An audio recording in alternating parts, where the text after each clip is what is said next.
Bonjour, je suis le docteur Djamal Benomar, je suis le directeur de la collecte de sang à l'établissement français du sang en Île-de-France et je vais vous parler du don de plasma.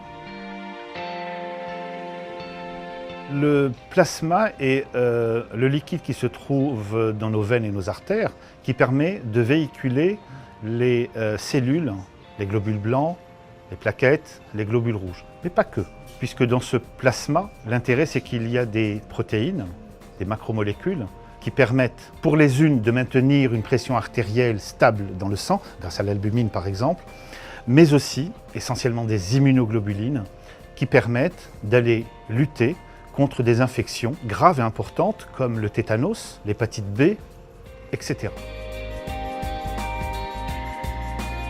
En fonction des besoins des malades, ce plasma peut être utilisé en phase liquide, par exemple les grands brûlés. Vous savez, lorsqu'on se brûle, c'est essentiellement du plasma que l'on perd, cette bulle que vous avez sur la peau.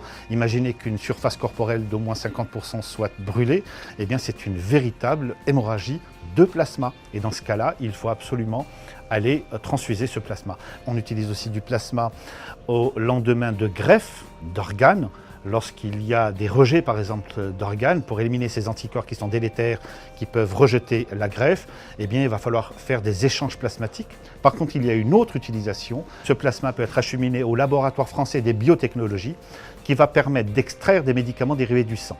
Je parle d'albumine, je parle d'immunoglobulines, mais aussi des immunoglobulines qui peuvent être spécialisées contre le tétanos par exemple, contre l'hépatite B, notamment des maladies orphelines. Il faut être âgé de 18 à 60 ans et peser au moins 55 kg. Bonjour, je m'appelle Nicolas, j'ai 45 ans et je suis venu donner mon plasma. Alors j'ai commencé par du don de sang, de façon systématique en regardant un petit peu par les informations données dans les centres de dons, où j'ai franchi le pas pour donner du plasma. Il faut prendre rendez-vous strictement dans un site fixe en France et puis se présenter le jour du rendez-vous afin de faire ce don. Une fois que le rendez-vous est pris, vous êtes accueilli par une secrétaire qui va vous inscrire dans notre fichier, prendre vos coordonnées et puis vous proposer de faire un entretien pré-don avec un infirmier ou un médecin qui va s'assurer que vous pouvez donner votre plasma sans mettre en péril votre état de santé ni celle du malade. Une fois que l'éligibilité a été vérifiée, vous êtes accompagné en salle de prélèvement auprès d'une infirmière diplômée d'État qui n'utilisera que du matériel stérile et à usage unique. En fait, c'est un kit de prélèvement que l'on met dans un séparateur de cellules qui ne va prélever qu'une partie de votre sang, ce qu'on appelle de l'aphérèse. Et on va prélever donc que du plasma et vous restituer vos plaquettes et vos globules rouges. Le prélèvement dure entre 40 et 55 minutes en moyenne. La simple précaution à prendre qui est absolument importante, ne pas donner à jeun et encore mieux que ça, de boire de l'eau, un demi-litre avant le don et au moins un demi-litre après le don. C'est pour ça qu'il est conseillé de rester chez nous au moins une vingtaine de minutes pour avoir cette collation, mais qui a pour but en fait de bien s'hydrater avant de partir. Non, lorsqu'on donne son plasma, on n'est pas fatigué à la condition d'observer ces petites précautions. On ne prélève pas de globules rouges.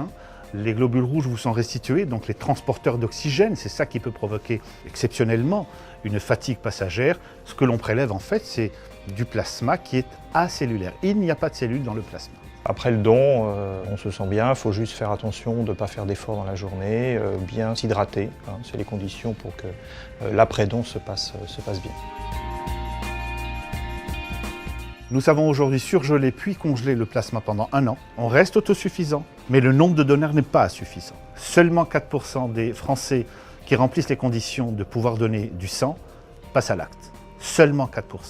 Je donne mon plasma parce que je considère que c'est un acte civil de santé simple que tout le monde peut faire, donc je le fais régulièrement tous les mois. Donc nous revenons toujours sur les mêmes donneurs. Il faut absolument qu'il y ait une prise de conscience que donner son sang, donner ses plaquettes, donner son plasma donc est capital. Et c'est d'abord dans son intérêt puisque tout le monde peut en avoir besoin.